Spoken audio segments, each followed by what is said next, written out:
Before anything else, Senator, I'd like to thank the committee for inviting me para once and for all malaman natin ang totoo. So, I would like to request sa inyo na huwag ninyo akong ituring president or kaibigan. Treat me as a witness and tignan natin kung lalabas yung totoo. So, with your permission, at maraming salamat po sa inyong lahat for inviting me. I'd like to start my mandate as President of the Republic was to protect the country and the Filipino people.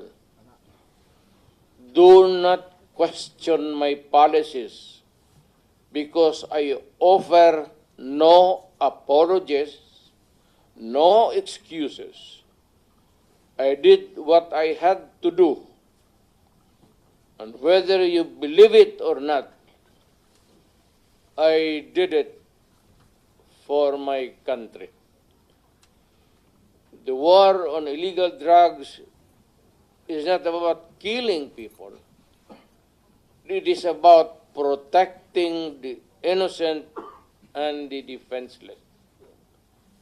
The war on drugs is about the eradication of illegal substances such as shabu, cocaine, heroin, marijuana, party drugs, and the like, as a menace which ruins people, families, communities, and relationships, and tears apart the social fabric which binds society together in peace, harmony, and brotherhood.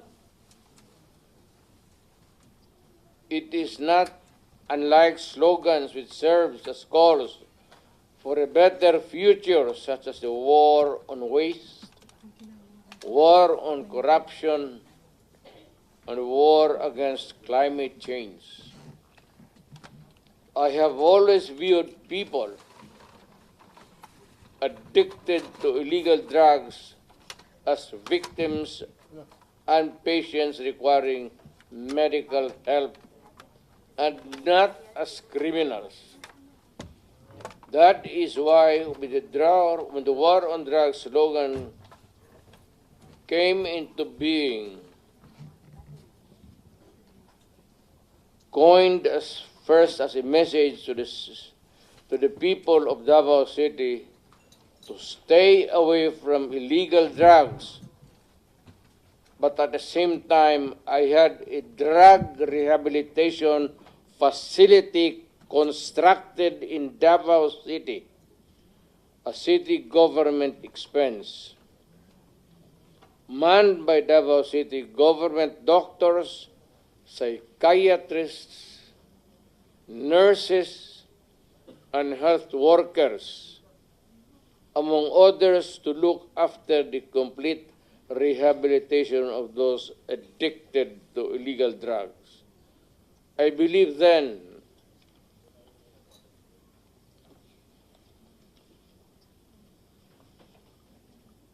and I still believe now that rehabilitation and not fear of death or incarceration to be the key to the return of the addicted individuals back to the mainstream of a just and forgiving society.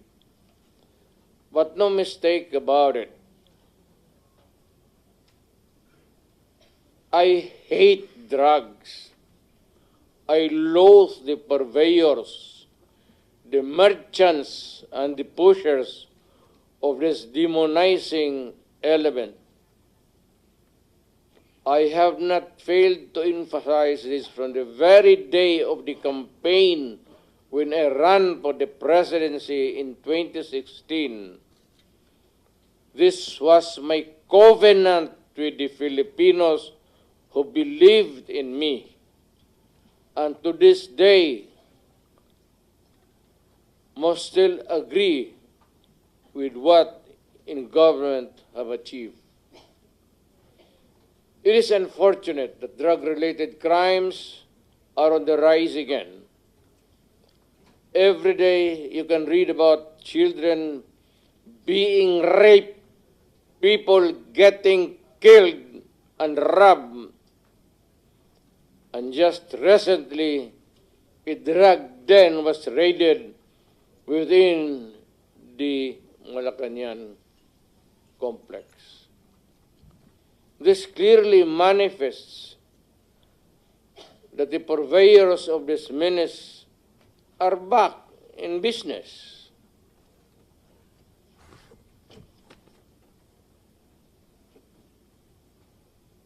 Ano? Gawin natin. The Filipinos are anxious and distressed. Self-preservation is still the first law of nature. It is instinct. It is recognized in our laws as self-defense. That is why I have always told the police authorities and operatives to be mindful of this basic law of nature. However, I tell them not to abuse their authority and power, and hindi ko talaga pinayagan yung abuso ng pulis o sundalo kailanman sa buong buhay ko and as mayor for so many years and as president, in the guise of protecting themselves. But when your very life is placed at risk and it can be snuffed out in a matter of seconds, then and only then must you act accordingly. Repel the aggression only in self-defense. Alam mo, matagal ako nagturo sa aming bayan sa Police Academy. When I was a prosecutor, to augment my income, noon na bago akong kasal, nagturo ako sa police. Ang sinabi ko talaga sa kanila, when you are arresting a criminal, you are not supposed to request him to surrender. Rather, you have to overcome the resistance. However, pag ayaw, it's the duty of the police is to overcome the resistance kung ayaw mag-surrender. At kung may baril,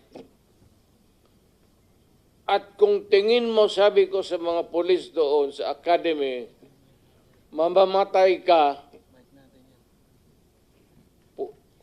barilin mo. Barilin mo sa ulo.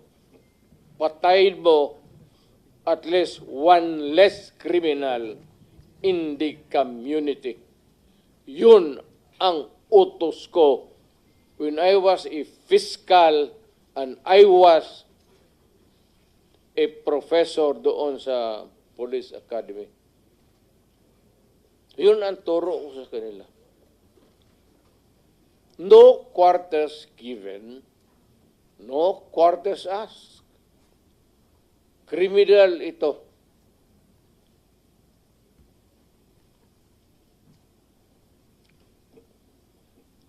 Repel the aggression only in self-defense.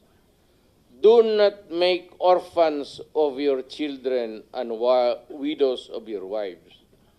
I don't want that in my conscience. as mayor and president. Hindi ko mabigat yan sa konsensya ko. I have warned, but before that, my job as president was never easy, and it was not meant to be. I have tried to do the best I can to address the problem of illegal drugs firmly and without compromise. For all of its successes and shortcomings, I and I alone take full legal responsibility sa lahat na nagawa ng mga pulis pursuant to my order.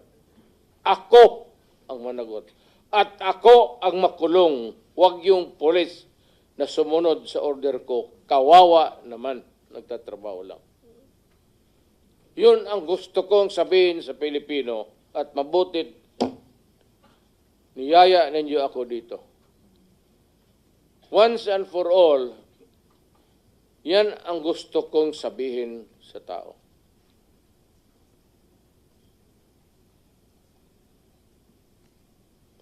I have warned all of you as your president then and as a private citizen now.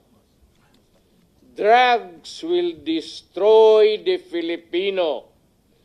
It will destroy my country. And I will never allow it.